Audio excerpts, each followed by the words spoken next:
Ms. Bennett, you're charged with driving while intoxicated. You're facing up to 6 months in jail and or a $2,000 fine. You guys have worked out an agreement where they're offering you 3 days in jail with credit for one. Right out of the gate, Judge Fleischer drops a truth bomb that hits harder than a hangover. This charge will be there even after you die. That is heavy, but it's also the reality of a permanent criminal record. Here's a pro tip for the audience. In Texas, a DWI stays on your record forever. There is no expungement for a conviction. So the judge isn't being dramatic, he's being brutally honest. Have you ever considered how a single night could change the entire trajectory of your life? You need to understand that this charge is going to go on your record. It's going to be there for the rest of your life. It's going to be there, it's even there after you die. This is important because you ever get pulled over again, officers, all they do is they look at your background, and if they see a lengthy background, it's just not going to go well for you. It doesn't matter if you're falling down, piss-ass drunk. No, the mere smell of alcohol or dope, you will probably be looking at another DWI. What we're doing today, from now on, here in Harris County, you are facing, or in Texas, you're facing a minimum of 30 days in jail for any new cases that you pick up. Do you understand? No more proverbial slaps on the wrist. So if I were you, whatever you're going to do, don't get into a car, because it's a humongous liability that you're in, a risk that you're taking. Whoa, hold on. The judge is waiving nearly $4,000 in fines? That is rare. But watch closely, because he's doing it to make a point. He's saying, I'll take the money off the table, but you have to understand the human cost. And he drops the mic when he says, for $30, you can have a car waiting for you. That's the real lesson here. Uber is cheaper than a DWI by about $3,000. How many of you have done the math on that? What Max is asking me to do is to take off around $3,500 worth of fines and fees. The idea is that we all make mistakes, right? But you can't keep making mistakes where you endanger other people's lives. It's not fair. When it's so easy to hit one damn button on your phone, for $30 to $40, you have a car waiting to take you anywhere you want to go in this. Do you understand? I want you to understand one more thing. It's unacceptable the way that you have been treating us here in court. You were ordered to get an interlock. You have not had an interlock since August. It's not. Judge, she did have it installed. There was if it's in lockout. I understand. And there was it's as issue with the money and all that. But yes, sir, we understand. But you don't wait. If you communicated it with me, I didn't realize there was another option, Judge. And so I'm definitely taking the heat on that. So I came in to see if we could. I'm not going to let you. You are old enough to know that if you're ordered to have an interlock and it's not functioning, you're going to upset a judge. Do you understand? Judge, I'm going to have to speak on that one, okay? Let's pause right here, because this is a classic courtroom conflict. I couldn't afford the interlock device. The judge's response? You're old enough to know better. And the defendant fires back that she communicated the issue. But here's the legal nuance. Ignorance of the condition doesn't excuse the violation. In the eyes of the court, a broken interlock is a broken bond condition, no matter how good your excuses are. This is the kind of detail that gets your bond revoked in a heartbeat. Because I definitely communicated. I said I've been employed my whole life. When this stuff started happening, especially with the stuff with the other situation that happened going on, I let him know that I can no longer afford it. I didn't know there was another option. And I neither. I told her since August, she's been in lockout, Max. I have not drove. I Ubered everywhere I've been. It's true. I have. And I helped her with that as well. Yeah. So now I'm self-responsibility for it, and I just don't want you to think that I just deliberately disobeyed an order. I didn't have a choice, and I communicated it with him. I'm taking full responsibility. So for you to tell me that, oh yeah, I am old enough. If you see, and the lawyer has been notified, and still nothing is coming of it, you got to come to court. When you have an interlock, it's supposed to be operational, and when it's not, that's a bond violation, and it's a continued one. I understand. Look, I'm taking full I'm responsibility. preparing you for the future, you know? Yes. Hopefully there is none, but you can't keep it. Also, before all of this and the federal thing, she never been in trouble for. So this has been like. No, I have an assault from 2010. I've got an ag assault in 2009. I've got a gun case in 24, you know? So it's not our first rodeo. It's not. Okay. And just, She's like really upset about the idea is we all make mistakes, like I told you, but don't make a mistake. I'm sorry. It's not a mistake. They're actions that you take and you're. Here comes the hammer. Fleischer drops the metaphor of the century.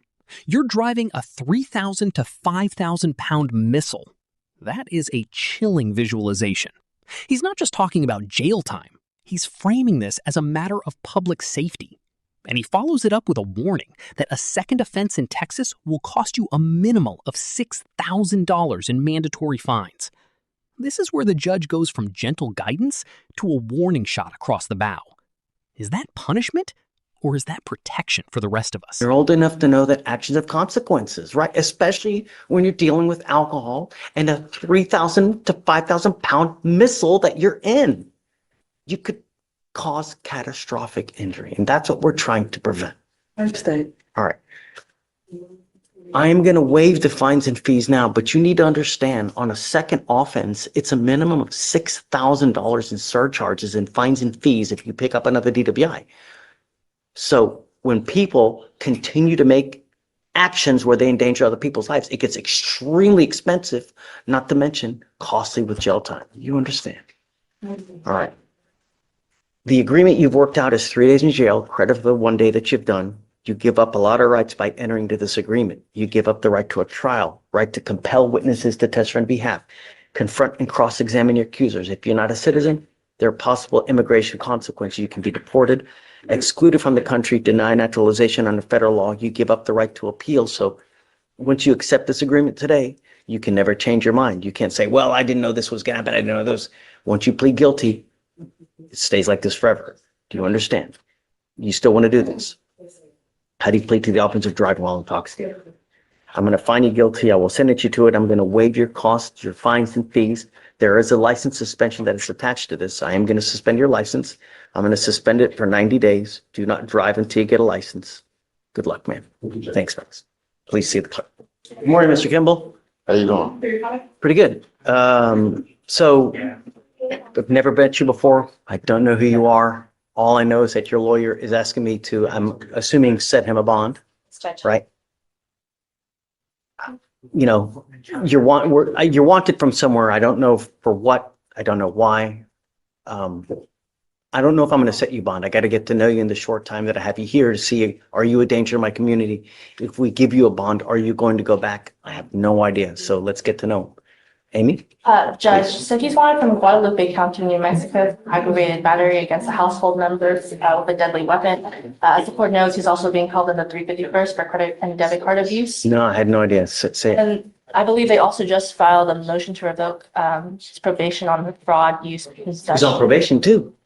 Yes, and they're motioning to revoke as well. He also has 2 bond forfeitures that I'm seeing, and then he has quite a bit of history with burglaries and. My gosh. Whoa. So since 2007, possession of marijuana, possession of a controlled substance, evading arrest, possession of a controlled substance, felon in possession of a weapon, attempted evading arrest or detention, tampering or fabricating evidence, evading arrest.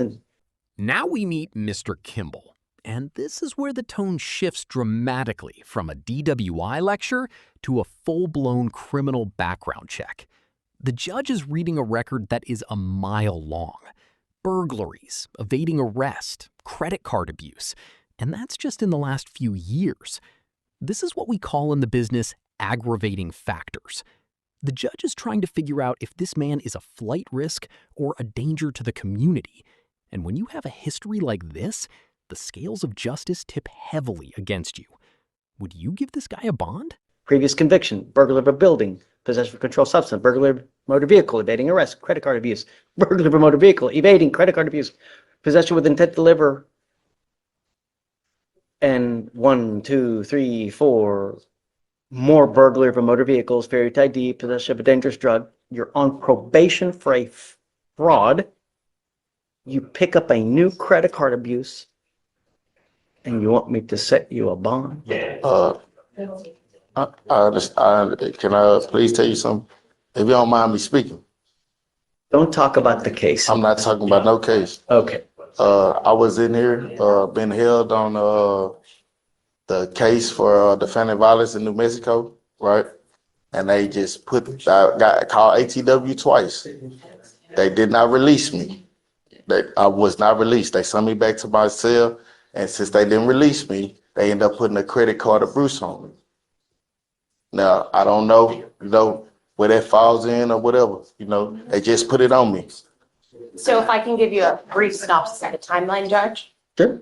So January 15th, he waived extradition for his New Mexico case, which is why we have a fugitive. He also had a Dallas County hold at the same time, which means the Dallas. Here's another. Not True, but Dallas County had 10 days to pick him up. So they did not pick him up in those 10 days. So let's say January. I know that. I get it. Let's just say, okay, so they didn't release the whole, they should have released the whole 25th. They didn't. What they did is instead, 3 days later. Talking the Dallas County hold. Dallas County hold. So what should have happened is that on the 25th, they released the Dallas County hold, which at that moment, there was no locals or anything pending, and they should have started the timeline for New Mexico to come pick him up. But instead, Dallas did not release the hold until I believe the 29th, because conveniently, on the 28th, the DA's office filed 2B charges on a credit card abuse from a case that they had had since November. So it just, December. I see here, December 22nd, 2024. I'm sorry, from December, you're right. So it just seemed like the timeline expired. And I believe Mr. Kimble's just really upset because if it should have worked like it should have worked, then, why didn't they release the hold in time? Why didn't the DA's office file it? It just seems like they're sort of dragging it along. I understand that he does not have a bond on his felony cases, and they did file the MRP. He has an attorney there who is going to be requesting to set a bond there. What Mr. Kimble is asking is a bond here, even though, and I said, he's going to be making the bond there in felony.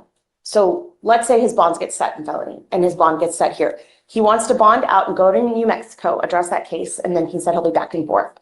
He's already got the MRP and the felony credit abuse case here, but he wants to be able to fight them in the free world, and he is willing to go to New Mexico, turn himself in. I've been in contact with his mother, and I guess just because of that lapse in timeline, it's kind of like why we're here, because, in part, if you have anything else to add, I think he just feels kind of screwed by the system on this. Is there anything else, Mr. Kimble, that I missed? Nah, did she send the video to your phone? Oh, all right. In 2023 alone, Mr. Kimmel, you have 1, 2, 3, 4, 5, 6. In one of the misdemeanor cases, you have presumably a bond at 5,010, which tells me that you've taken off on that case as well. You're on probation. You had a hold at a Dallas for, what did he have a hold at a Dallas for? Violation. Dallas. You're hopscotching with the states with the criminality, No, man. I got can't. them. Look, I had all the cases together, and they gave me probation in Houston and Dallas.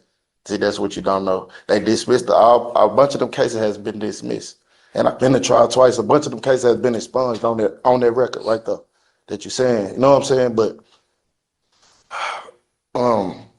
they gave me probation in Dallas and Houston. Dallas supposed to transfer my probation to Houston. They did not transfer my probation to Houston. That's how I get a violation in Dallas. I never violated by kissing any new case. The only time I caught a case is when for the New Mexico, say something happened in a family violence 2024. I'd never even been to New Mexico. The girl wrote a statement on me saying that I violated whatever. I understand. I know I don't supposed to tell you nothing, but I got videos. She's saying everything that she said is a lie. I don't even supposed to be having the case for new. I wouldn't even supposed to come to jail for that case. She has the videos in her phone. She can show you. She's showing her ID, everything, making a whole statement saying that everything that she said to me in New Mexico is a lie, bro. I'm just dry getting hold for this case. We really, I understand it. it doesn't matter. Yes, sir. I understand it. It seems to me, Yes, sir. you get out, you pick up a new case. You were out. You just picked up a new credit card abuse 2 weeks ago. December 22nd, I mean, maybe 3 weeks ago, you just picked up another case. You're on probation in Houston. You're on probation in Dallas. Yes, sir. You got an open case in New Mexico. Yes, sir. I can't possibly give you a bond, Mr. Kimble. You know, I think that I need to protect my community. And if I give you a bond, I'm scared that something else is going to happen. I don't want you to pick up a 6th or 7th case, you know? I ain't pick up a case. I came to jail for a case a year ago for New Mexico. I was already Just on probation. picked up. No, they just put Credit a card. case on me while I was in Now- custody. I didn't never get caught for anything. They just put a case on me while I've been in custody right now. This time, waiting on New Mexico and Dallas to come get me. They just put this case on me. They just put this on me. I want to make sure that there are no more new cases get on you anymore. I'm not going to give you a bond because, Mr. Kimble, you scare me. You know, you do. I never had an aggravated case. I never had an aggravated case in my life. You see my record. I never had an aggravated case. I don't see, the only thing I see I'm is saying Harris. everything you're saying. I never had an aggravated case out of Harris County, Dallas, anywhere in Texas, ever. Ever. I believe you, but it's just way too much baggage, dude. Way too much. But I'm saying you can't just set a bond on the case. And when I go to court, you know what I'm saying? I talk to my other judge. She give me a bond on them cases or whatever, where I can go handle everything that I need to handle so I can get out and be with my kids. You know what I'm saying? Because if I don't, so say if they do set the bond when I go to court, because he's going to give me a court date in like a week or two. I'm going to go to court. They're going to set a bond for me. So they set a bond. Now I got to come back to your courtroom again for you to say, oh, well, I'm not going to give you a bond or whatever. They got 14 days to come get me. When actually I really supposed to already been gone to either Dallas or New Mexico because they called me ATW twice and they said they was not going to come get me. And we called to New Mexico. New Mexico said they didn't have any knowledge of me even being in jail on their warrant. Is New Mexico, have they stated that they're going to come get him? Our indication at this time is that they want him, Judge. Okay. They're going to come get you. You know, the problem is that 14 days. And finally, we have the case of Mr. Martinez. This is the tragic end of the road. The judge has bent over backwards, given him probation, ignored the first bond violation, but the guy just keeps drinking. And here, Fleischer has to draw a line in the sand. He even acknowledges the immigration consequences, saying he can't give special treatment just because the defendant might be undocumented. This is the ultimate summary of Judge Fleischer's courtroom. He's fair, he's firm, and when you run out of chances, the bill comes due. Is told because you've not made bond on those cases upstairs. Once you do make bond at that point, that will get the 14 days for New Mexico to come get you. But Mr. Kimble, you've got a ton of priors. You're on probation in two different counties. You got to, okay, regardless, it's too much baggage. I'm not going to give you a bond. You scare me, dude. That's it.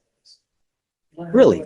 You know, sometimes the bill comes due. Now is that time. It's not going to happen anymore. Okay, thanks.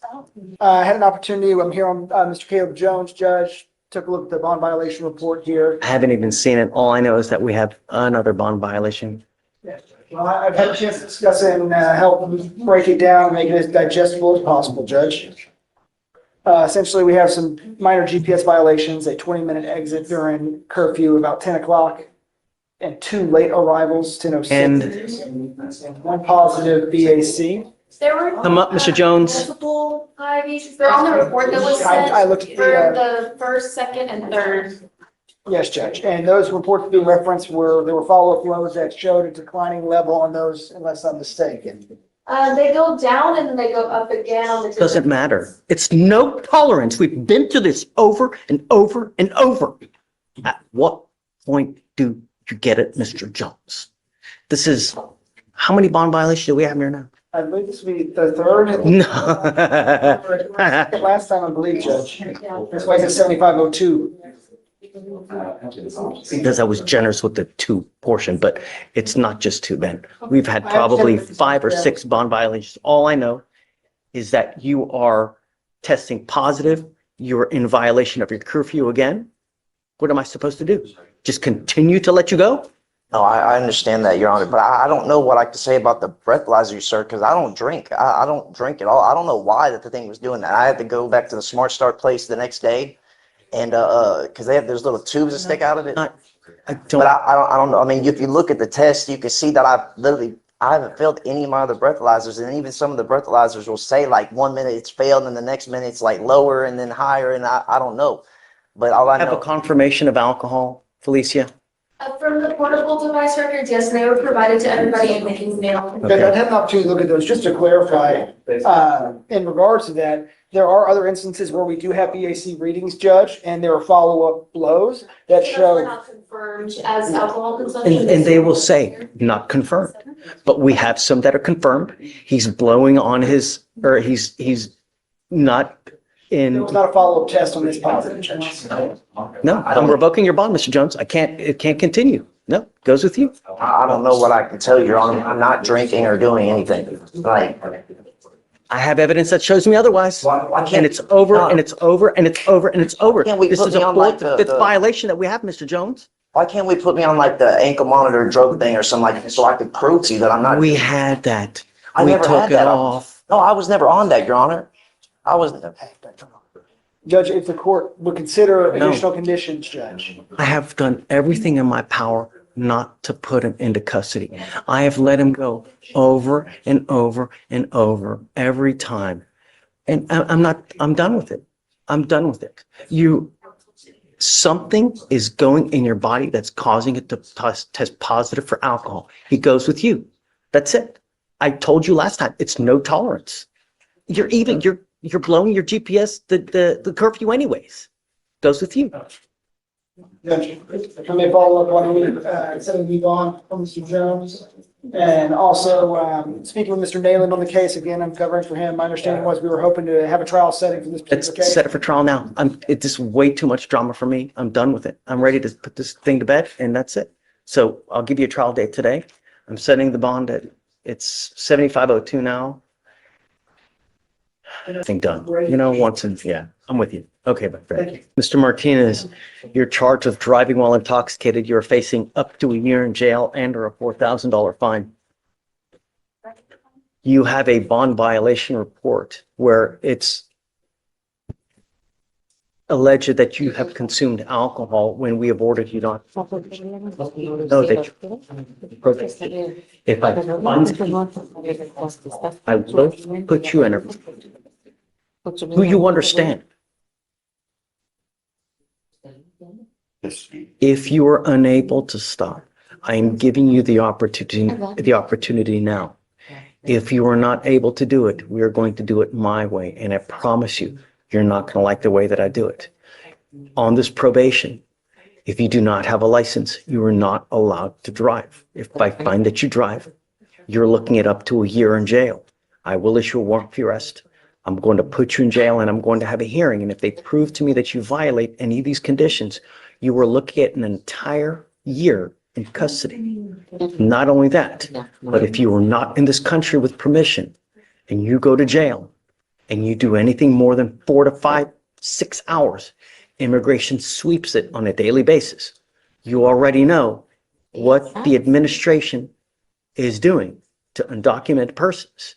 So if you're not here, you best be on living with a halo above your head. You give up a lot of rights by entering into this agreement. You give up the right to a trial, right to compel witnesses to testify on behalf, confront and cross-examine your accusers. If you're not a citizen, there are possible immigration consequences. You can be deported, excluded from the country, denied naturalization under federal law. You give up the right to appeal. So once you accept this agreement with me today, you either complete it successfully and you go on your merry way, or you violate this, we issue a warrant and you're looking at up to a year in jail. Do you understand? Yes, Your Honor. It is a 1-year jail sentence. I will probate it for 2 years. For you to successfully complete this thing, you must do a TRAS, which is an evaluation to see what conditions you may need. This doesn't say DWI education class. I'm assuming it's supposed to be a DWI education class, Yes, right? Judge, it's supposed to be a DWI class. This needs to be refiled. We'll refile it, Judge. Are you wanting a victim impact panel? Yes, Judge, yes, we'll refile it today. None of that is on here. I think what happened was Bernadette was here and she had looked at everything. And they said that because there's gonna be whatever the TRS conditions are, I think she actually had Kelsey remove those. Is that right, Bernadette? So record, yes, sir. We would just have it as written in a note, but we couldn't put it on the plea. Wait, is this a second or something? Yes. No, it's not a second. He has a pending one out of Tarrant County. That was in 2019. He was placed, That's an open DWI right not now? anymore. He is on a deferred adjudication for 22 months out of Tarrant County. He started on January 6th last month. So he had two firsts is what's going on. And that's why after talking to Bernadette, that's why we did 24 And months. he's testing positive for alcohol now? Yes, Judge, that's why I put it on the strand, we'll have the first comparison. Now, it was because of the open one. Or the previously open case. Is why we got the device.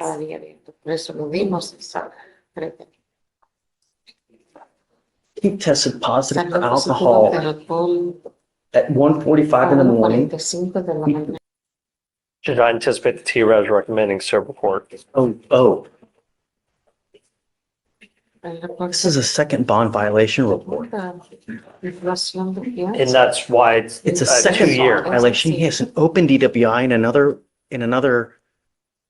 another county, and now he's consuming alcohol. Judge, the first one was from 2019 and you didn't have court until they didn't realize or didn't come to anyone's attention until he got this one. Then the officer told him, you have something open in Tarrant County, you may want to contact them. That's when he contacted them and then he told them, yeah, come to court for that. So it kind of fell by the wayside. I don't know what happened. Sit for something.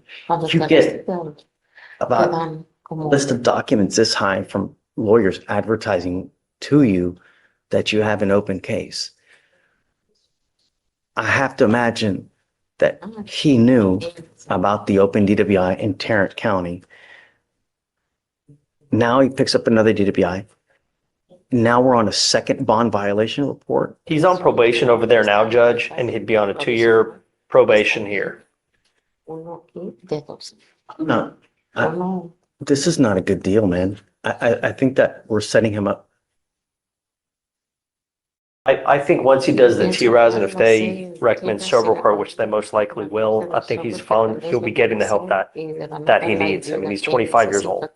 So he understands that he'll have to. I think that I would prefer to do it first, you know?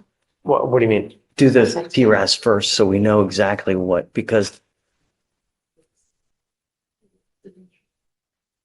I mean, I would require, because of the nature, I'm going to do a repeat offender DWI education class number 1. I had no idea that he has an open one. Now he's got 2 BVRs. I don't think I'm ready to do this today. Okay.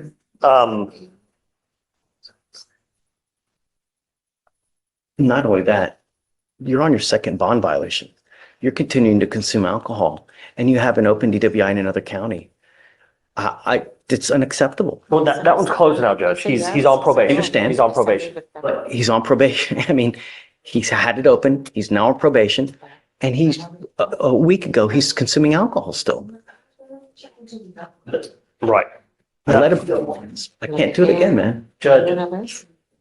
I understand that you have to zealously advocate for your client. But it's time. No. What he was telling me was, and he showed me the paperwork, that the day after the alleged violations, when he was reporting to his probation officer, he doesn't understand how he would have tested positive when they would have tested him the next day. In fact, he actually got tested recently for drug testing. So they're drug testing him there and for alcohol. So I'm just letting you know what. He's still, I have a scram. He's still testing positive for alcohol. It's unacceptable. What's going on with you, Mr. Martinez? No. You know, I'm not ready to take this deal now. And I think that it's. Judge, my only concern is if he goes in, as you know, with this administration, he's not coming out. Consequences, man. Actions have consequences, Mr. Martinez. You know that. You continue to do whatever you want to do. You continue to consume alcohol. You know, you continue to put other lives in danger. It's unacceptable. El peligro es inaceptable.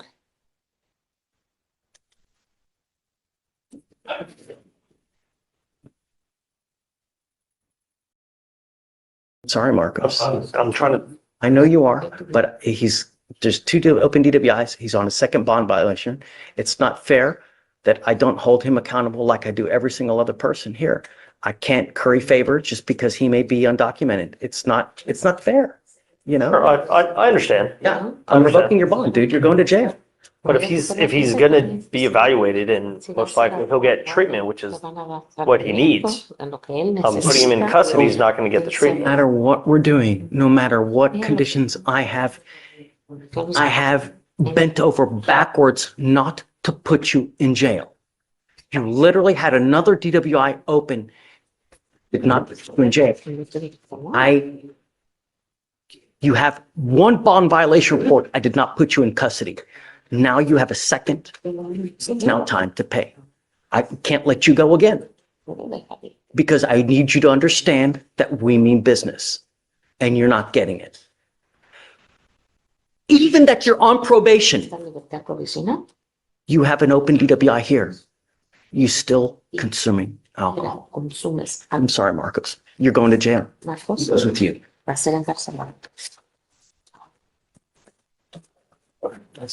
Marcus, it doesn't make me happy, dude. I understand. But Get it.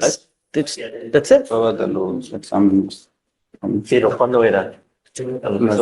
Pasado el viernes que me fui a tomar Vamos una- atrás. What we can do, Marcos, Marcus. Yes, Judge. go ahead. Just, No. I'm gonna set the bond at 5,001. You know, you guys bond out, write a bond out, do what you need to do. Get them out. We can set them up for a TRAS and then we go that route. But I want to know 100% that sober court is the way we go because I want to do things the right way. You know, it's only fair. I understand.